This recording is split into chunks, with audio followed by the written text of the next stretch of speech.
ഈ കഴിഞ്ഞ ദിവസം ഒരു അപ്പച്ചൻ എന്നോട് ചോദിച്ചു, അച്ഛാ മരിക്കാൻ കിടക്കാണെന്ന് അച്ഛൻ അറിയാലോ, ഇനി അധികം നാളൊന്നുമില്ല, പിള്ളേരൊക്കെ വന്നിട്ട് പറയണത് എനിക്കുള്ളത് ഇങ്ങോട്ട് തന്നേക്ക്, എനിക്കുള്ളത് ഇങ്ങോട്ട് തന്നേക്ക്. പ്രായമായി കഴിയുമ്പോ നമ്മുടെ പ്രിയപ്പെട്ടവര് നമ്മളോട് എനിക്കുള്ളത് ഇങ്ങോട്ട് തന്നേക്കാൻ പറഞ്ഞ് അവര് ചോദിക്കണത് നമ്മുടെ കഷ്ടപ്പാടും ദാരിദ്ര്യവും രോഗവും വേദനകളും ഒന്നുമല്ല, ഈ ഉണ്ടാക്കി വെച്ചിരിക്കുന്ന സമ്പത്താ. അത് മാത്രം മതി എല്ലാവർക്കും. ഈ കഴിഞ്ഞ ദിവസം കൂടി എറണാകുളത്ത് നിന്നൊരു പെണ്ണ് എന്നെ വിളിച്ചു, അച്ഛനോടൊരു കാര്യം അപേക്ഷിക്കാനാ. പറഞ്ഞു തുടങ്ങിയപ്പോഴേക്കും അവള് വിതുമ്പണ്. ഭർത്താവ് കയ്യിലേക്ക് ഫോൺ കൊടുത്തു. ഭർത്താവ് പറയും, അവള് പറഞ്ഞ അപ്പ ടെൻഷനാണ് അച്ഛാ. ഞാൻ പറയാം എന്താ പ്രശ്നം? അപ്പനെ നോക്കാൻ ആരുമില്ല, എവിടെങ്കിലും കൊണ്ടുപോയി ആക്കണം, ഞങ്ങൾക്കാണെങ്കിൽ തിരിച്ചു പോവും വേണം. അച്ഛന് പരിചയമുള്ളൊരു സ്ഥലമുണ്ടോ?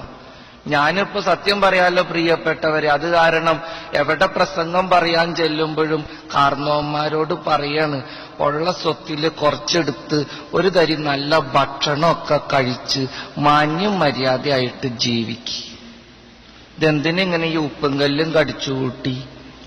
ഈ ചാളയും അയിലയും ഉണക്കമീനും മാത്രമൊന്നുമല്ല മാർക്കറ്റിലുള്ളത്. തിരുത, തൂളി, ആഗോലി, കരിമീൻ, നെയ്മീൻ ആദിയായ മത്സ്യങ്ങളൊക്കെ ഉണ്ട് നമ്മുടെ മാർക്കറ്റിൽ. പോത്തിറച്ചിയും കോഴിയിറച്ചിയും മാത്രമല്ല, താറാവിറച്ചി, കാടയിറച്ചി, ആട്ടിറച്ചി, പലതരം ഇറച്ചികളും എന്നുണ്ട്. ഇതെന്തിനിങ്ങനെ ഈ മുളകും ചമ്മന്തിയും അരച്ച് ജീവിക്കണേ? ശവം എടുക്കാൻ വരുമ്പം ഞങ്ങൾക്കൊരു സന്തോഷം ഉണ്ടാവില്ല, ഒന്നുമില്ലെങ്കിലും തിന്ന് ചത്തതാണ് കർത്താവെന്നെങ്കിലും പറയാല്ല. ഈ മക്കൾക്ക് വേണ്ടി കഷ്ടപ്പെട്ടിങ്ങനെ നടക്കുക ഓരോ ആത്മാക്കള്. അവസാനം സമാധാനത്തിൽ ചാവോ? അതാണ് സങ്കടം. പ്രസംഗം പറയുമ്പോ ഞങ്ങൾ പറയാൻ നിർബന്ധിതരാണ്. ഈ അപ്പൻ മക്കളെ കഷ്ടപ്പെട്ട് നോക്കിയിട്ടുണ്ട്. അതിപ്പോ നിങ്ങൾ ആത്മാർത്ഥമായിട്ട് ഭക്ഷണം കഴിച്ച് മരിച്ചാലും ഞങ്ങൾ പറയും. കുറച്ച് കൊളസ്ട്രോളും ഷുഗറും പ്രഷറും ഒക്കെ വന്നോട്ടെ, ഒരു കുഴപ്പമില്ല. ഈ കാലത്ത് മനുഷ്യന് ഇത്രയ്ക്കൊക്കെ ആയുസുള്ളൂ.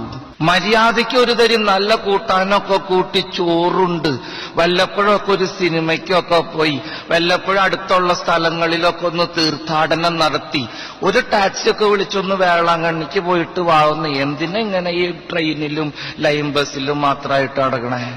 ഇഷ്ടം പോലെ കാശ് തമ്പുരാൻ തന്നിട്ടില്ല.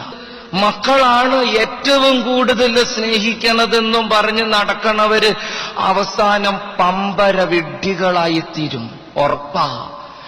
ഞാൻ സാധാരണ പറയാറുണ്ട്, നിന്റെ പ്രതീക്ഷയ്ക്കൊത്ത് നിന്നെ സ്നേഹിക്കാൻ ഈ ലോകത്ത് നിനക്കൊരു പട്ടിക്കുഞ്ഞിനെ പോലും കിട്ടൂല.